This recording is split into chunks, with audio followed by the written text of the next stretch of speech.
Hey guys, welcome to source point. आज हम लोग यहाँ पे डिस्कस करने वाले हैं वीज़ा नाइस की करंट अफेयर्स। एज यूजुअल ये अगस्त मंथ की चल रही है, तो अगस्त मंथ में हम लोग यहाँ पे इंटरनेशनल रिलेशन देख रहे हैं, जिसमें कि 2 टॉपिक हमारी कंप्लीट हो गई है। नेक्स्ट हम लोग 3rd टॉपिक और 4th टॉपिक आज हम लोग कंप्लीट करने वाले हैं। तो चलिए स्टार्ट करते हैं हम लोग अपनी आज के टॉपिक से, जो कि है इंडो श्रीलंका। इंडिया और श्रीलंका के बीच में क्या रिलेशन है, इसे हम लोग अच्छी तरीके से समझने वाले हैं।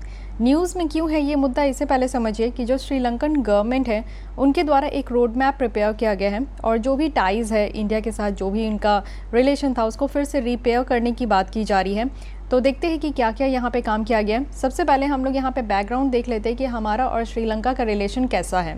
तो डिफरेंट एंगल में देखेंगे। सबसे पहले पॉलिटिकल रिलेशन में अगर हम लोग ने देखा तो यहाँ पे 2020 वर्चुअल समिट यहाँ पे हुई है, जिसके कारण आप देखो कि एक जॉइंट स्टेटमेंट मित्रत्व मागा ये एक निकल कर आया, जिसमें कि सारी एरिया बायलैटरल रिलेशन कहने का मतलब है कि अगर 2 कंट्री 2 गवर्नमेंट के बीच में अगर किसी तरीके का रिलेशन इस्टेब्लिश होता है तो उसे हम लोग बायलैटरल कहते हैं, और सारे तरीके का सारे एरिया यहाँ पे कवर किए जाएंगे।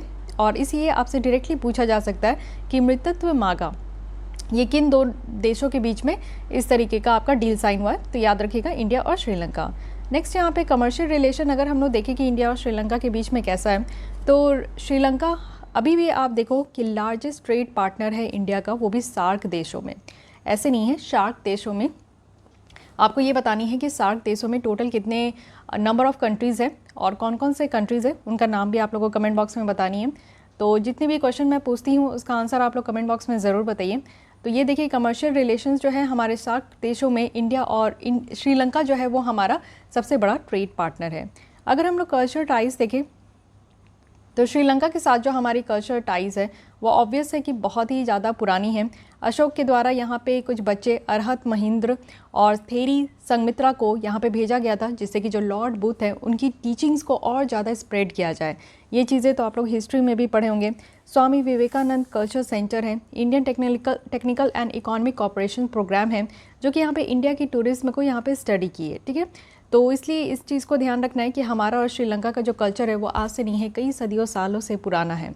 साथ ही डेवलपमेंट कॉर्पोरेशन अगर हम लोग देखें तो हाँ, ये एक नया पॉइंट है जिसमें कि हम लोग यहाँ पे डेवलपमेंट पॉइंट ऑफ व्यू से भी काफ़ी ज़्यादा एक दूसरे को कॉपरेट करते हैं। श्रीलंका की अगर हम लोग बात करें तो वो इंडिया का मेजर डेवलपमेंटल पार्टनर है। एग्जाम्पल के तौर में आप देख सकते हो कि इंडिया की जो हाउसिंग प्रोजेक्ट है, जिसमें इनिशियल कमिटमेंट 50,000 हाउसेज़ की बनाने की बात की गई थी। कमिटमेंट किया गया था कि 50,000 जो हाउसेज़ है वो बनाए जाएंगे, और वो भी उस एरिया में जहाँ पे वॉर अफेक्टेड एरिया है, जो युद्ध होते हैं। और वहाँ पे आप जानते हो कि किसी देश में अगर युद्ध होते हैं तो वहाँ पे इंफ्रास्ट्रक्चर इतना ज़्यादा डिस्ट्रॉय हो जाते हैं, तो उस तरीके की जगह पे यहाँ पे कमिट किया गया। मिलिट्री एक्सरसाइज भी आप लोगों को पता है कि कुछ यहाँ पे मिलिट्री एक्सरसाइज है, जैसे कि मित्र शक्ति है, इन SLN SFEX है, और संवेदन स्लीनेक्स भी है। तो ये सारे कुछ यहाँ पे मिलिट्री एक्सरसाइज है जो कि इंडिया और श्रीलंका के बीच में है। सो ये जो इंपॉर्टेंट आपको देखने को मिल रहा है ये बॉक्स, ये काफ़ी इंपॉर्टेंट है, क्योंकि इसको आप लोग को मेजर तरीके से ध्यान में रखना है। इससे आपका प्रीलिम्स में भी क्वेश्चन बन जाता है और मेंस में तो ऑब्वियस बनेंगे ही। साथ ही अभी हम लोग देख लेते हैं कि इंडिया और श्रीलंका के रिलेशन में क्या क्या चैलेंजेस हैं। सबसे पहले चैलेंजेस अगर आप लोग हमारे देश और किसी और देश के साथ अगर आप देखोगे तो ये चाइना कार्ड है। ठीक है, क्योंकि आप लोगों को पता है कि चाइना का एक ही हरकत है कि किसी भी देश में इतना ज़्यादा इन्वेस्टमेंट कर दो, उसको डेट ट्रैप में फंसा लो, कर्ज के रूप में उसको फंसा लेता है। वही काम यहाँ पे श्रीलंका के साथ भी चाइना ने किया। तो बहुत सारे गवर्नमेंट जो श्रीलंका में हैं काफ़ी ज़्यादा चेंज होते रहे, तो उनके द्वारा आप देखो कि चाइना को बहुत ज़्यादा लिवरेज दिया गया और काउंटर वेट किया गया कि इंडिया सही है या फिर चाइना सही है, इंडिया से ज़्यादा इन्वेस्टमेंट हो रहा है या फिर चाइना से ज़्यादा इन्वेस्टमेंट हो रहा है। तरीके का आपको देखने को मिलेगा कि चाइनीज़ कार्ड जो है कई बार प्ले किया गया है श्रीलंकन जितने भी गवर्नमेंट्स यहाँ पे चेंज हुए हैं। सेकंड, यहाँ पे आपको चाइनीज़ देखने को मिलेगा ट्रस्ट डेफिसिट। इट मींस कि विश्वास ही नहीं है। बहुत सारे ओकेजन आप पास्ट में ही देख लो जिसमें कि श्रीलंका जो है अपनी कमिटमेंट किए हैं इंडिया को, जिसमें कि हमारी क्या है कि संपूर्ण जो कोल पावर प्लांट है उसको कैंसिल किया गया, और साथ ही साथ जो कॉम्प्रिहेंसिव इकोनॉमिक पार्टनरशिप एग्रीमेंट है इसको नहीं साइन किया गया, सस्पेंशन कर दिया गया। कंकासेंथुराई जो प्रोजेक्ट है इसको यहाँ पे आपका जो है सस्पेंड कर दिया गया। 13th अमेंडमेंट जो यहाँ पे थी उसको इम्प्लीमेंट नहीं किया गया। तो ये कुछ ऐसे इंसिडेंट है ना जो कि आपको लैक ऑफ ट्रस्ट देखने को मिलेंगे, जो कि श्रीलंका इंडिया पे नहीं करते समटाइम्स। 13th अमेंडमेंट क्या है श्रीलंका कॉन्स्टिट्यूशन के हिसाब से, so this is very important not from our constitution, but ये आपका श्रीलंका के कॉन्स्टिट्यूशन के हिसाब से देखने को मिलेगा, जिसमें कि लोकल स्टैट्यूट के पार्ट है ये एज ए डायरेक्ट रिजल्ट जो कि इंडियन इंटरवेंशंस देखने को मिला था 1987 में। ये आपको इंडिया श्रीलंका अकॉर्ड के तहत ही देखने को मिलेगा, जो 13 अमेंडमेंट यहाँ पे निकल कर आया। यहाँ पे क्या था कि एक प्रोविंशियल काउंसिल सिस्टम इस्टेब्लिश करने की बात की जा रही थी, और जो पावर है उसको डिवोल्यूट किया जा रहा था फॉर 9 प्रोविंसेस जो कि श्रीलंका में देखने को मिलता है। तो श्रीलंका में जो 9 प्रोविंसेस है उसमें पावर जो है ये आपका जो है डिवोल्यूशन हो रहा था, और डिवोल्यूशन होने के लिए प्रोविंशियल काउंसिल सिस्टम को इस्टेब्लिश करने की बात की गई थी इस अकॉर्ड के तहत। तो 13th amendment is also very important. Economic relation अगर हम लोग देखें तो जो लंकन इंडियन ऑयल कंपनी है, एक सब्सिडरी है state owned Indian oil company का, जो कि यहाँ पे आप देखो 15% जो ऑटो फ्यूल सप्लाई हो रहा है श्रीलंका का वो इसका कंट्रोल करता है। ये जो इन्वेस्टमेंट है ये 2003 में ही किया गया था, लेकिन तब से आप देखो कि बहुत ही लिटिल स्ट्रैटेजिक जो FDI है वो श्रीलंका में आ रहा है इंडिया से। तो इंडिया से श्रीलंका में भी FDI ज़्यादा नहीं देखने को मिल रहा है, फॉरेन डायरेक्ट इन्वेस्टमेंट जो है इस फील्ड में। तो दोनों कंट्रीज़ जो है इस चीज़ को यानी कि फ्री ट्रेड एग्रीमेंट जो है इसको अपग्रेड नहीं कर रही है इकोनॉमिक पॉइंट ऑफ व्यू से, और टेक्नोलॉजी कॉपरेशन एग्रीमेंट में भी आपको देखने को मिलेगा कि हम लोग यहाँ पे ज़्यादा से ज़्यादा फ्री ट्रेड एग्रीमेंट नहीं कर रहे हैं। फिशरमैन इश्यूज़ तो काफ़ी ज़्यादा इंपॉर्टेंट है, क्योंकि आपको पता है कि ये आप लोग पहले मैप देखो, ये हमारा इंडिया का बॉर्डर है जिसमें कि ये तमिलनाडु वाला रीजन है, and this is Sri Lankan border जो कि यहाँ पे आपको देखने को मिल रहा है, ठीक है। दिस इज़ पाक स्ट्रेट, जाफना रीजन है। जाफना रीजन जो है वो श्रीलंका का नॉर्दर्न मोस्ट रीजन है, और यहाँ पे क्या होता है कि कई बार हमारे तमिलियंस जो होते हैं, तमिलनाडु के जो वहाँ के पीपल्स होते हैं, वो यहाँ पे मछली पकड़ने के लिए इस एरिया में आते हैं।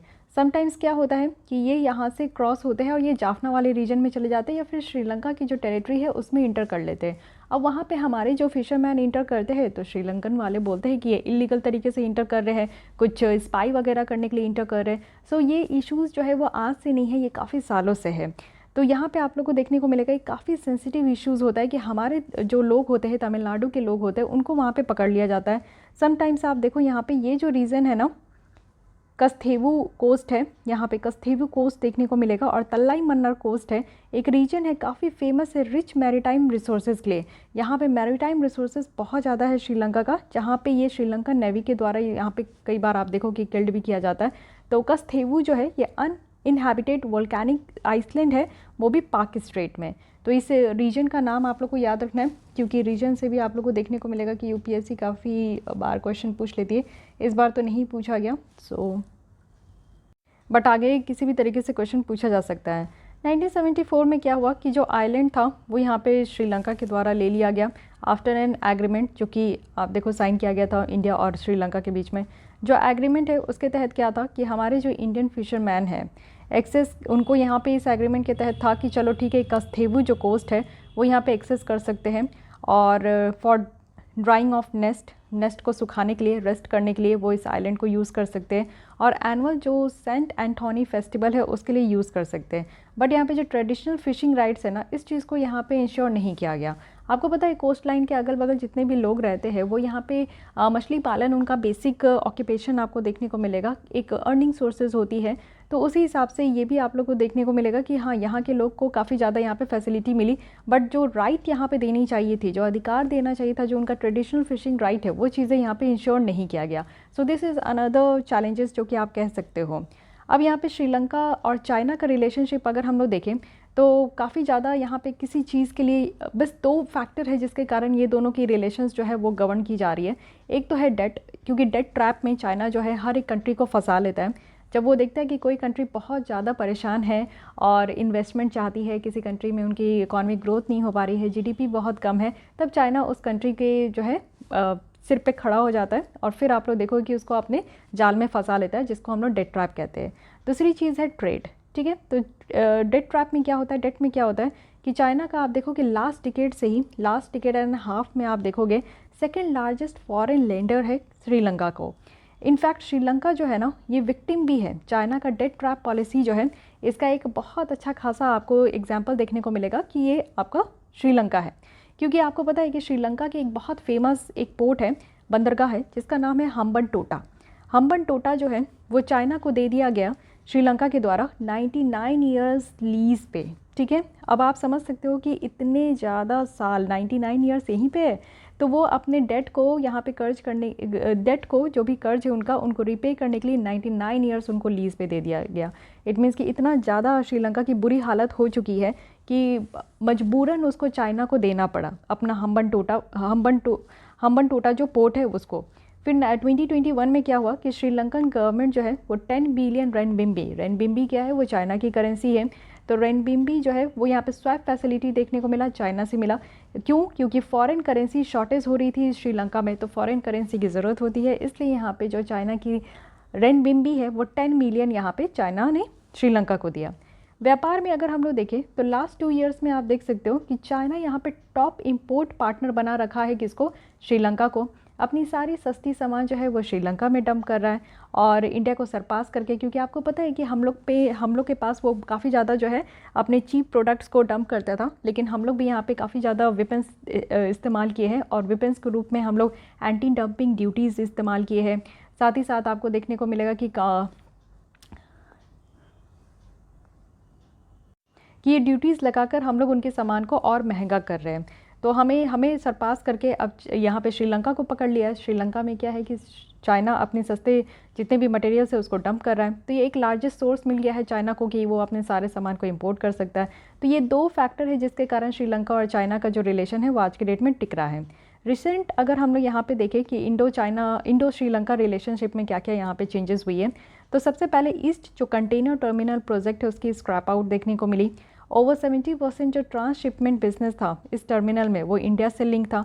ये एक जियो स्ट्रैटेजिक इंटरेस्ट भी है इंडिया के लिए, और ये टर्मिनल कहाँ लोकेटेड है? तो कोलंबो पोर्ट में लोकेटेड है। तो ये काफ़ी ज़्यादा इंपॉर्टेंट है जिसको यहाँ पे चाइना के द्वारा डेवलप किया गया है। सेकंड है जाफना हाइब्रिड एनर्जी प्रोजेक्ट, आपको देखने को मिलेगा। एक चाइनीज़ कंपनी है जिनको यहाँ पे अवार्ड किया गया था कि वो यहाँ पे इंस्टॉल करे एक हाइब्रिड रिन्यूएबल एनर्जी सिस्टम जो कि 50 किलोमीटर दूर था तमिलनाडु के कोस्ट से। और साथ ही साथ यहाँ पे आपको देखने को मिलेगा वही जाफना वाला रीजन जो कि आपका श्रीलंका के नदन एरिया में ये जाफना वाला रीजन है। ओके, यहाँ पे अधिकतर आपको इंडियंस ही देखने को मिलेंगे। तो यहाँ पे इंडिया के द्वारा इंस्टॉल किया गया। साथ ही इकोनॉमिक ऑपरेशन में भी इश्यूज़ है।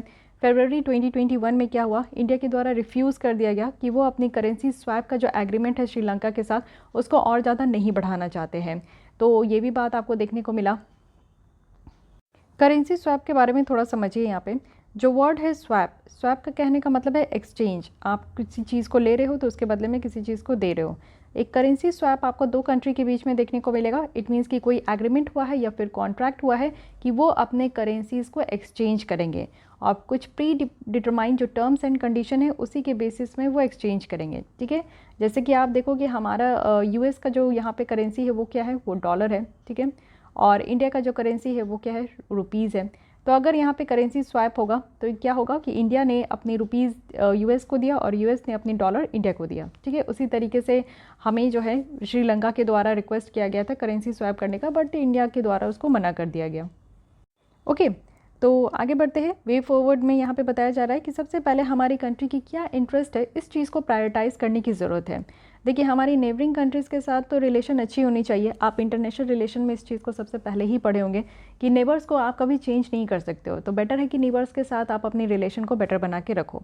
लेकिन इसमें भी हमारी देश की क्या इंटरेस्ट है इसको देखना बहुत ज़्यादा ज़रूरी है। इंडिया एक आइलैंड नेशन कंसीडर करता है जो कि एक प्रायोरिटी 1 भी है हमारे डिफेंस स्फेयर को लेकर। इंडिया के द्वारा कमिट भी किया गया है कि वो अपने फ्रेंडशिप को इन्हांस भी करेंगे, कॉपरेशंस भी करेंगे, श्रीलंका को काफ़ी ज़्यादा कॉपरेट भी करते हैं बायलैटरल रिलेशंस के सारे स्फेयर में। और साथ ही इंडिया मस्ट एकदम इंश्योर करना चाहिए कि जो वाइटल इंटरेस्ट है उसको कॉम्प्रोमाइज़ नहीं करना है और श्रीलंका को हेल्प करना चाहिए, चाहे वो इंटरनल या एक्सटर्नल चैलेंजेस हो दोनों तरफ से। और साथ ही साथ आप देखो इकोनॉमिक रिलेशंस जो है हम लोग को श्रीलंका के साथ ज़्यादा मजबूत करना चाहिए जिससे कि हम चाइना को काउंटर कर सके। चाइना क्या करता है? अपने पैसे के दम पे सारे कंट्रीज़ को अपने अधीन कर रहा है। तो हमारे पास भी पैसे की कमी नहीं है, लेकिन हम लोग बस जितना ज़रूरत है उस हिसाब से हम लोग यहाँ पे डील करते हैं। तो एक चीज़ और है कि हमें अपनी इकोनॉमिक रिलेशन श्रीलंका के साथ बेटर करना होगा। तो जिस तरीके से यहाँ पे चाइना और इंडिया का आज की डेट में आप देख रहे हो कि इकोनॉमिक ग्रोथ बढ़ते जा रहा है। 2020 में क्या था कि श्रीलंका की एक्सपोर्ट जो चाइना को थी वो यहाँ पे जस्ट 2.3% था जितना वो टोटल एक्सपोर्ट करते हैं। वाइल जो एक्सपोर्ट इंडिया को किया जा रहा था ना वो 6.1% था। इट मीन्स कि श्रीलंका के द्वारा चाइना को जो एक्सपोर्ट किया जा रहा था वो कम था, लेकिन इंडिया को जो एक्सपोर्ट किया जा रहा था वो ज़्यादा था। ठीक है, तो इसी तरीके से हम लोग को ये चीज़ मेंटेन करना चाहिए। अब ये मेंटेन कैसे होगा, तो हमें फ्री ट्रेड एग्रीमेंट को ज्वाइन करना चाहिए। इट मीन्स कि बायलैटरल यहाँ पे टाइज हो श्रीलंका और इंडिया के बीच में, कि फ्री ट्रेड एग्रीमेंट हो जिससे कि व्यापार और ज़्यादा स्मूथ हो जाए। साथ ही हमें पीपल टू पीपल कॉन्टैक्ट भी यहाँ पे डिपेंड करना चाहिए। एक डिफरेंट तरीका है जिससे कि बहुत सारी चीज़ें जो प्रॉब्लम है उसकी एड्रेस आपको देखने को मिलेगी कि वो खुद सॉल्व होने लगता है जब दो कंट्री के लोग जो है आपस में एक दूसरे कंट्री में जाने लगते हैं, कांटेक्ट होने लगता है। तो इस तरीके से क्या होता है कि एक दूसरे कंट्री को समझने में भी आसानी होती है। साथ ही रेसिप्रोकेटिंग कहा जा रहा है कि रिसेंट इनिशिएटिव को, जैसे इंडिया हमेशा जो है नेबरहुड फर्स्ट पॉलिसी लेकर चलते हैं और हमें ये ज़रूरत भी है आज के डेट में कि हम अपने नेबर्स का साथ दें। अगर हम लोग मार्च 2021 में देखें जिसमें कि क्रूशियल जो वोट करना था उससे हम लोग एब्सटेंड कर गए। इट मीन्स कि जो श्रीलंका का राइट था कि राइट रिकॉर्ड था United nation human right council में जेनेवा में, तो उसमें हम लोग एब्सटेंड कर गए। हम लोग ज़्यादा मतलब कि हम लोग वोट ही नहीं किए श्रीलंका के लिए, तो ये भी एक प्रॉब्लम वाली बात है। कंक्लूजन में बताया जा रहा है कि जो टू कंट्रीज़ हैं वो आप देखो कि एक दूसरे के साथ काफ़ी बेटर तरीके से रह सकते हैं क्योंकि दोनों कंट्रीज़ इंडियन ओशन में है। एक जोन ऑफ पीस है, रीजनल इंटीग्रेशन है साउथ एशिया में, हम लोग सार्क के भी मेंबर है, बिम्स्टेक के भी मेंबर हैं और बायलैटरल इकोनॉमिक कॉपरेशंस अगर हम लोग एक दूसरे के साथ बढ़ाएं तो बेटर हो सकता है हमारा रिलेशन और भी। तो ये सारी चीज़ें यहाँ पे बताई गई है। चलिए मैं फिर से यहाँ पे समराइज़ कर देती हूँ। अच्छा हाँ, ये आप देख सकते हो कि श्रीलंका का रोड मैप क्या है जिससे कि वो अपनी रिलेशन इंडिया के साथ जो है फिर से रीस्टोर कर रहे हैं। तो सबसे पहला जो है फिशरमैन की जो इश्यूज़ है इसको रिजॉल्व करना होगा क्योंकि मेन टक्कर हम दोनों कंट्रीज़ के बीच में फिशरमैन को ही लेकर है। साथ ही जो बुद्धिस्ट एक्सचेंज है इस पे ध्यान देना होगा। बिल्डिंग कनेक्टिविटी है, हम लोग को एक दूसरे के साथ कनेक्शन बढ़ानी चाहिए। साथ ही ट्रेड और इन्वेस्टमेंट करने की ज़रूरत है। रिलीजियस जो लिंक है इसको बढ़ाने की ज़रूरत है। आपको पता है कि श्रीलंका और इंडिया के बीच में जो रिलीजियस लिंक है वो आज से नहीं काफ़ी पुराना है, तो इसको और ज़्यादा प्रमोट करने की ज़रूरत है। साथ ही आप लोग देखो कि यहाँ पे हैंडिंग ओवर ए सैक्रेड जो सीता टेम्पल स्टोन है श्रीलंका से, वो भी यहाँ पे प्रपोज किया गया है किसके लिए, राम टेम्पल जो कि अयोध्या से है। तो ये भी चीज़ आप लोग देख सकते हो कि ये सारी चीज़ें जो हम लोग टेम्पल में भी जो पवित्रता है उस चीज़ को मेंटेन करते हैं, तो ये भी चीज़ें होनी चाहिए जिससे कि हम लोग अपने रिलेशन को और बेटर कर सकें। सो इंडो श्रीलंकन जो यहाँ पे हमारे रिलेशन है, सबसे पहले बैकग्राउंड देखें। Background in terms of political relation, commercial relation, culture ties, development cooperation and military exercises.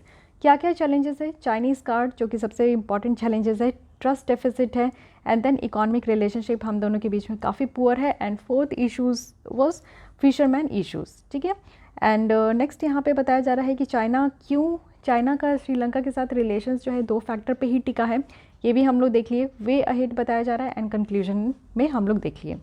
Next आते हैं क्रॉस बॉर्डर फ्लड जो मैनेजमेंट है इसके बारे में। अब ये रिसेंट फ्लडिंग हम लोग नॉर्थ बिहार में मिथिलांचल वाला जो रीजन है उसमें देख रहे हैं, ये इंडिकेट कर रहा है कि जो फ्लड कंट्रोल है बिहार में ये कंटिंजेंट है upon inter governmental river basin cooperations जो कि इंडिया और नेपाल में आपको देखने को मिलेगा।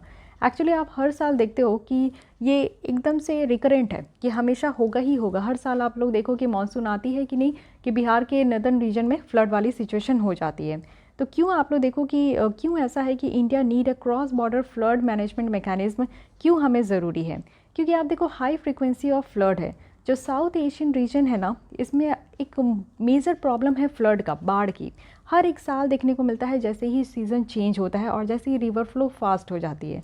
फॉर इंस्टेंस आप देखो जो फ्रीक्वेंट फ्लड है कोशी रीजन का, एक मेजर पॉइंट ऑफ डिस्कशन है जो कि इंडिया और नेपाल के बीच में हर एक साल हर बार होता है। तो इसलिए हमें ये इस चीज़ पे बात करनी चाहिए। लार्ज डिपेंडेंसी है, इवन आप लोग देखो कि 80% जो इंडियन पॉपुलेशंस है वो 14 मेजर रिवर्स पे ही डिपेंडेंट है। उनकी लाइवलीहुड ही डिपेंडेंट है, उनके खाने के लिए भोजन और उनका रहन सहन सब कुछ उस पानी पे ही डिपेंडेंट है। तो ये पानी पे जो डिपेंडेंसी है ये भी एक प्रॉब्लम है। साथ ही साथ फ्लड कंट्रोल मैकेनिज्म जो है एक इंटीग्रेटेड अप्रोच होनी चाहिए। देखिए पानी जो है बेसिकली क्या है कि नेपाल से हमारे इंडिया में आ रहा है और बिहार नीचे है, और आपको पता है कि हिमालय के फुट हिल्स में ये दोनों देश हैं। तो इसलिए ये सडन आप देखो कि फ्लड अगर यहाँ पे होती है, पानी अगर बहुत ज़्यादा ओवरफ्लो हो जाता है नेपाल में, तो नेपाल की क्या होती है कि सारा पानी जो है छोड़ दिया जाता है, जिससे कि नेपाल के नीचे आपको बिहार, यहाँ पे यूपी देखने को मिलेगा। तो पानी जो है वो बिहार वाले रीजन में एंटर कर जाता है स्ट्रेट अवे, क्योंकि ये आपका फुट हिल्स ऑफ हिमालय में ये सिचुएटेड है। तो यहाँ पे क्या होगा कि अगर हम लोग अपने यहाँ पे फ्लड मैनेजमेंट कुछ मैकेनिज्म अगर लेकर आते हैं तो ये इतना सक्सेस नहीं हो पाएगा। इसलिए ये चीज़ें कही जा रही कि दोनों देशों को यहाँ पे मिलकर एक फ्लड मैकेनिज्म कंट्रोल जो है वो लेकर आना होगा, जिससे कि बेटर तरीके से हम लोग जो भी यहाँ पे चैलेंजेस है उसको मैनेज कर सकें। तो डेवलपमेंट जो यहाँ पे किसी भी रिवर शेयरिंग स्टेट में हो रहा है, ये डायरेक्टली इम्पैक्ट करता है सारे कंट्रीज़ को जो कि उस रिवर इकोसिस्टम को शेयर करें। फॉर इंस्टेंस आप देखो, जो इंफ्रास्ट्रक्चर डेवलपमेंट है ब्रह्मपुत्र में, चाइना में, वो इंडिया और बांग्लादेश को भी इम्पैक्ट कर रहा है, क्योंकि आपको पता है कि जो ब्रह्मपुत्र है वो ओरिजिनेट होता है, वो तिब्बत वाले रीजन से, चाइना का पार्ट है, फिर उसके बाद इंडिया में आता है, फिर डंप होता है वो बांग्लादेश से होकर। तो इसलिए आप देखो कि अगर कोई एक रिवर 2-3 देशों से होकर गुजर रहा है, तो अगर कुछ भी फ्लड मैनेजमेंट अगर मैकेनिज्म, अगर कोई भी यहाँ पे मैकेनिज्म इंफ्रास्ट्रक्चर डेवलपमेंट कुछ भी किया जा रहा है ना, तो वो अदर देशों में भी आपका इम्पैक्ट होगा। Region is highly vulnerable in nature. आपको पता है कि बहुत ज़्यादा प्रॉब्लम होती है क्योंकि हेवी डिपेंडेंसी है रिवर्स में, और साथ ही साथ आपको गरीबी भी देखने को मिलेगा। फ्रेजाइल नेचर है इकॉनमी का, जिसके कारण ये काफ़ी ज़्यादा बर्बाद भी हो जाता है इस तरीके से फ्लड आती है। तो इमर्जिंग थ्रेट है, जैसे कि क्लाइमेट चेंज के कारण भी आप लोग देख रहे हो कि काफ़ी ज़्यादा और भी प्रॉब्लम्स अराइज हो रहे हैं, जैसे सी लेवल जो है वो राइज़ हो रही है, मेल्टिंग ऑफ ग्लेशियर हो रही है। इससे क्या है कि हमारी रिवर इकोसिस्टम जो है इसमें चेंजेस देखने को मिल रहा है। तो ये सारी आप लोग को देखने को मिलेगा कि ये सारे रीजंस है जिसके कारण इंडिया को एक cross border flood management mechanism लाने की ज़रूरत है। इंडिया की जो रिवर वाटर डिस्प्यूट और करेंट मैकेनिज्म है कॉपरेशन का, अगर वो हम लोग देखें तो इस मैप के थ्रू आप लोग देख सकते हो, ये नेपाल है। एक सेकेंड मैं यहाँ पे मैप में बताती हूँ, दिस इज़ नेपाल, ओके। और उसके नीचे आप लोग देखो कि यहाँ बिहार वाला रीजन है। तो ये होता है, यहाँ पे आप लोग देखो कि बहुत सारी रिवर जो है नेपाल से डायरेक्टली हमारे बिहार में आ रहा है। ये गंडक है, ये कोसी है, तो ये सारे रिवर्स जो है काफ़ी प्रॉब्लम क्रिएट करते हैं, ठीक है। साथ ही हम लोग देखते हैं कि कंट्रीज़ और क्या कॉपरेशन का मैकेनिज्म है, this is very important table, तो इसको ध्यान रखिएगा। सबसे पहले तो इंडिया नेपाल के बीच में देखें तो जो कोसी रिवर है जो कि नेपाल से चलते आ रही है, तो इसलिए कोसी ट्रीटी ऑफ 1954 किया गया है। साथ ही महाकाली ट्रीटी भी किया गया है, जिसमें कि जो वाटर की शेयरिंग है वो यहाँ पे सेम नेम से हो रहा है। इंडिया पाकिस्तान के बीच में तो आपको पता है वर्ल्ड फेमस है 1960 का ये इंडस वाटर ट्रीटी, जिसमें कि जो यहाँ पे थ्री पार्ट्स में जो ट्रिब्यूटरीज हैं उनको यहाँ पे डिवाइड किया गया है। अगर वेस्टर्न रिवर देखें, इंडस, चेनाब एंड झेलम, ये पाकिस्तान के पास है, एंड 3 ईस्टर्न रिवर जो है रावी, बियास एंड सतलज, ये इंडिया के पास है, ओके। इंडिया अगर चाइना की बात करें तो मेमोरेंडम ऑफ अंडरस्टैंडिंग हम लोग साइन किए हैं ब्रह्मपुत्र रिवर के लिए, फिर मेमोरेंडम ऑफ अंडरस्टैंडिंग हम लोग साइन किए हैं रिवर सतलज के लिए। साथ ही इंडिया बांग्लादेश में देखें तो गैंगेस ट्रीटी है, एक एग्रीमेंट है जिसमें कि सरफेस वाटर जो है उसको शेयर किया जा रहा है फरक्का बैरेज में। सिस्टम ऑफ ट्रांसमिशन है, फ्लड फॉरकास्टिंग डेटा है जो कि आपको देखने को मिलेगा गंगा, तीस्ता, ब्रह्मपुत्र, बाराक रिवर है, ठीक है। इंडिया भूटान की अगर हम लोग बात करें तो एक जॉइंट ग्रुप ऑफ एक्सपर्ट है जो कि हमारे फ्लड मैनेजमेंट के लिए कॉम्प्रिहेंसिव स्कीम है, जिसमें कि हाइड्रो मेट्रोलॉजिकल को इस्टेब्लिश करना, फ्लड फॉरकास्टिंग नेटवर्क को इस्टेब्लिश करना है, वो भी रिवर्स में, जो कि कॉमन होगा इंडिया और भूटान के लिए। तो ये सब आप लोग देख सकते हो कि कंट्रीज और कॉपरेशन का क्या मैकेनिज्म है, okay. So what are the major issues in cross border flood management. अभी तो हम लोग बात कर रहे हैं कि चलिए 2 देशों के बीच में फ्लड मैनेजमेंट की मैकेनिज्म लानी चाहिए, बट इतना आसान भी नहीं होता है, बहुत सारे इश्यूज़ हैं, तो वो इश्यूज़ हम लोग देख लेते हैं। सबसे पहले बात होती है कि हाइड्रोलॉजिकल जो डेटा है इसको शेयर बहुत लिमिटेड किया जाता है और डेटा भी बहुत कम होते हैं, ठीक है। तो ये एक सबसे बड़ी प्रॉब्लम है। एसिमेट्रिक कंट्रोल देखने को मिलेगा अपर और लोअर राइपेनियन स्टेट में। इट मीन्स कि ये अनड्यू एडवांटेजेस है जो कि अपर राइपेरियन स्टेट के द्वारा जो है इसको एक्सप्लॉइट किया जा रहा है बहुत तरीके से।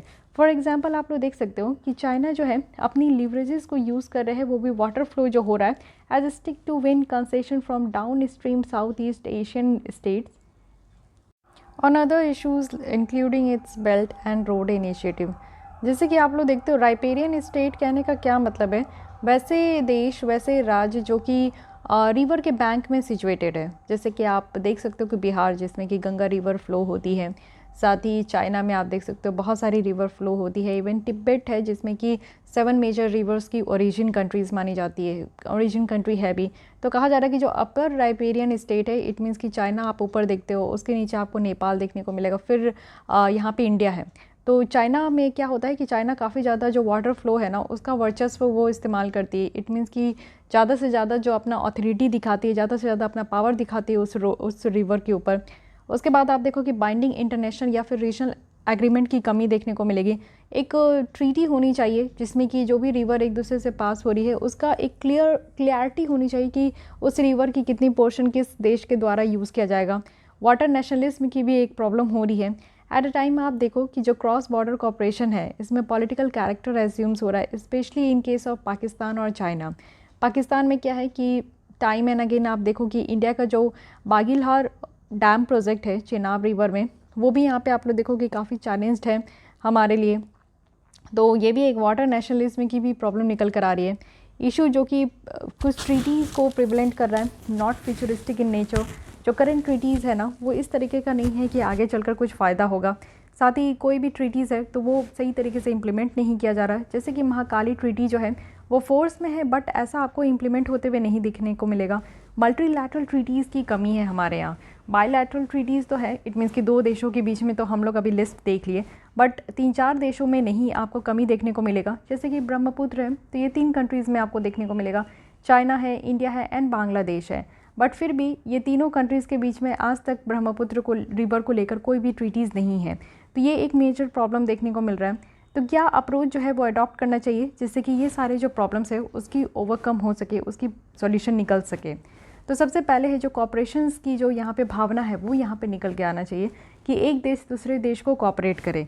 कई बार आप देखोगे कि नेपाल जो है वो हमें कॉपरेट नहीं करता है, तो this is the major issues. ये फ्लड वाली प्रॉब्लम होती है और ह्यूज पोटेंशियल भी है जो रीजनल कॉपरेशंस आपको देखने को मिलेगा बहुत सारे इश्यूज़ में। और हमें पॉलिटिकल विल की भी ज़रूरत है। हर एक दिन आप लोग देखो कि पॉलिसी कंसर्न जैसे कि वाटर शेयरिंग हो गया, इवन इसके यूजेस जो है वो काफ़ी लेस अटेंशन देखने को मिलता है कि लोगों को पता ही नहीं होता है। अभी आप अगर स्टडी कर रहे हो, यहाँ पे पढ़ रहे हो, मैं आपको पढ़ा रही हूँ, तो हम लोग को ये समझ में आ रहा है कि हाँ इस तरीके की इश्यूज़ जो है ना तो कंट्री के बीच में एग्जिस्ट कर रही है। बट कितनी बार आप ये सारी चीज़ें जो है न्यूज़पेपर में देखते हो या फिर आप लोग टीवी न्यूज़ चैनल में देखते हो, बहुत कम देखते हो या फिर आपको कहीं से सुनने के लिए भी नहीं मिलता। पॉलिटिशियन इस टॉपिक पे बात नहीं करते। सो पॉलिटिकल विल इज़ नेसेसरी। साथ ही रिकमेंडेशन जो है वो स्टैंडिंग कमेटी का flood management and international water treaties इसको फॉलो करना चाहिए। जो कमेटी रिकमेंड करती है कि गवर्नमेंट को यहाँ पे एक अच्छा खासा नेसेसरी डिप्लोमेटिक मेजर्स लेना चाहिए और रीनेगोशिएट करना चाहिए जो भी ट्रीटी पाकिस्तान के साथ है। जैसे कि इंडस वाटर ट्रीटी है तो उसको फिर से रीनेगोशिएट करना चाहिए, लेकिन इस कमेटी की रिकमेंडेशन हम लोग मानते नहीं। साथ ही हम लोग को बेस्ट प्रैक्टिसेस से सीखना भी चाहिए। साउथ एशिया एक ऐसा रीजन है जिससे कि हम लोग बहुत सारी चीज़ें सीख सकते हैं। इंटरनेशनल ट्रीटीज़ की एक्सपीरियंसेस और जो रिवर बेसिन ऑर्गेनाइजेशन है उससे भी काफ़ी चीज़ें सीखी जा सकती है। लॉन्ग टर्म प्लानिंग देखने को मिलेगा। इंडिया और नेपाल को भी ज़रूरत है कि यहाँ पे लॉन्ग टर्म प्लानिंग लेकर चलना होगा, क्योंकि फ्लड की जो प्रॉब्लम है ना वो हर एक साल है और दोनों कंट्री इस चीज़ से जूझते हैं। तो हमें एक लॉन्ग टर्म प्लानिंग की ज़रूरत है। कुछ इंटरनेशनल ट्रीटीज़ और जो बेस्ट प्रैक्टिसेस है इसको देख लेते हैं। सबसे पहले United nation convention on the law of the non navigational uses of international water course जो 1997 का है। ये एक ऐसा ट्रीटी है जिसमें कि यहाँ पे आप लोग देखो कि जो वाटर कोर्सेज है और इसमें जो पानी है ना उसके इस्तेमाल से रिलेटेड या फिर उसको प्रोटेक्ट करना है, प्रिजर्व करना है, मैनेजमेंट करना है, ये सारी चीज़ें इस ट्रीटी के द्वारा की जाती है। साथ ही अमेजन कॉपरेशन इन 1978 है। ये एक ट्रीटी है जो कि आपको पता है अमेजन रिवर जो कि साउथ अमेरिका में है और ये काफ़ी देशों से होकर गुजरती है। इसमें बोलिविया, ब्राज़ील, कोलंबिया, गियाना, पेरू, सूरीनाम, वेनेजुएला है। तो इतने एरिया में आपको अमेजन देखने को मिलेगा। अमेजन फॉरेस्ट भी है। तो ये आपका एक कॉपरेशन है जो कि इन सारे कंट्रीज़ में किया जाता है। मेकॉन्ग रिवर कॉपरेशन कमीशन भी है। ये एक मेजर मल्टीलैटरल डेवलपमेंट है एशिया में जो कि सस्टेनेबल डेवलपमेंट की बात करते हैं मेकॉन्ग रिवर का। और इसको साइन किया गया है 1995 में। किस कंट्रीज़ के द्वारा? सो थाईलैंड, लाओस, कंबोडिया और वियतनाम। ठीक है, आपको ये बतानी है, आपके लिए एक होमवर्क है कि मेकॉन्ग रिवर कहाँ से ओरिजिनेट होता है और किस ओशन में जाकर ये डंप होता है। कंक्लूजन में बताया जा रहा है कि जो इस रीजन की कंट्रीज़ हैं वो डिपेंडेंट होते हैं एक दूसरे के ऊपर एज़ फार एज जो प्रोटेक्शन यहाँ पे फ्लड से निकल कर आ रही है। इससे क्या है कि फ्लड कंट्रोल एक म्यूचुअल रिस्पॉन्सिबिलिटी है रीजन का और साथ ही साथ इसको एक कलेक्टिव मैनर में भी इसको अप्रोच करना चाहिए। सो दिस इज़ कंक्लूजन। तो चलिए इसको फिर से मैं समराइज़ कर देती हूँ। बहुत ही ये अच्छी एक आर्टिकल है। अगर आप लोग जैसे कि आप लोग को पता है कि अगर स्टेट पीसीएस हो या फिर बिहार की जो बीपीएससी की आप मेंस लिखोगे उसमें फ्लड से रिलेटेड क्वेश्चन हर एक साल होते हैं। तो GS2 में आपको देखने को मिलेगा। साथ ही अगर आप लोग की ज्योग्राफी ऑप्शनल है तो फिर आप लोग को फ्लड मैनेजमेंट में पूरी एक गाथा लिखनी पड़ती है। तो इसके लिए एक बहुत अच्छी पॉइंट है जो कि आप लोग यहाँ से स्नैच कर सकते हो। और यूपीएससी में भी आपको देखने को मिलेगा जो डिजास्टर मैनेजमेंट है उसमें भी फ्लड इशूज़ से रिलेटेड हर साल अब लगभग क्वेश्चन पूछे जा रहे हैं। तो क्रॉस बॉर्डर जो फ्लड मैनेजमेंट है इसमें हम लोग देखेंगे क्यों इंडिया को ज़रूरत है। तो हाई फ्रिक्वेंसी ऑफ फ्लड है, लार्ज डिपेंडेंसी है रिवर के ऊपर, फ्लड कंट्रोल मैकेनिज्म की ज़रूरत है, और रीजन जो है हाईली वल्नरेबल है नेचर में, इमर्जिंग थ्रेट्स देखने को मिल रहा है लाइक क्लाइमेट चेंज, तो ये एक प्रॉब्लम है। सेकंड, हम लोग जो है डिफरेंट कंट्रीज़ के साथ, हमारी इवन नेबरिंग कंट्रीज़ के साथ कौन सी वाटर ट्रीटीज़ है ये हमने देखा। क्या मेजर इश्यूज़ हैं अगर हम लोग क्रॉस बॉर्डर फ्लड मैनेजमेंट करते हैं, तो इट मीन्स कि हमारे पास यहाँ पे हाइड्रोलॉजिकल डेटा जो है वो लिमिटेड है, एसिमेट्रिक कंट्रोल देखने को मिलता है अपर एंड लोअर राइपेरियन स्टेट में, कोई भी बाइंडिंग इंटरनेशनल रिलेशन एग्रीमेंट जो है इसकी कमी देखने को मिलती है, वाटर नेशनलिज्म की प्रॉब्लम है। ठीक है, क्या अप्रोच लेना चाहिए, तो ये भी हम लोग देख लिए कि हम लोग को एक एक्सप्लोर करनी चाहिए avenues of corporation, political will की ज़रूरत है, और जो स्टैंडिंग कमेटी की रिकमेंडेशन है उनको इम्प्लीमेंट करना चाहिए। बेस्ट प्रैक्टिसेस जो कंट्रीज़ की है ये 3, इससे सीखना चाहिए, और लॉन्ग टर्म प्लानिंग होनी चाहिए। सो this is all about international relation. आज के लिए बस इतनी। कल हम लोग मिलेंगे इकॉनमी के साथ, और जो यहाँ पे क्वेश्चन आंसर सीरीज़ होती थी, अगर आप लोग को लग रहा था कि वो कुछ फ़ायदा करता है, तो अगर आप लोग को वो फिर से स्टार्ट करनी है तो आप लोग कमेंट कर सकते हो मुझे। अगर मेजॉरिटी ऑफ पीपल अगर उसको कमेंट करेंगे कि हाँ मैं फिर से क्वेश्चन आंसर सीरीज़ स्टार्ट करूँ जो प्रीवियस लेसन होता है उससे, तो मैं ज़रूर स्टार्ट करूँगी। अदरवाइज़ अगर आपको फ़ायदा नहीं हो रही थी तो it's okay, it's all right, no problem. But मिलते हैं कल हम लोग इसी टाइम पे डेली 4 बजे वीडियो देखने के लिए। अगर आप लोग को हमारे साथ जुड़ना है तो सब्सक्राइब करके जुड़ सकते हैं। इसके अलावा कोई भी डाउट, कोई सजेशन है तो कमेंट कीजिएगा। अगर कोई भी चीज़ें नहीं समझ में आती है तो मैं आपको कमेंट में ज़रूर रिप्लाई करूँगी। मिलती हूँ कल, आज के लिए बस इतनी ही। Thank you.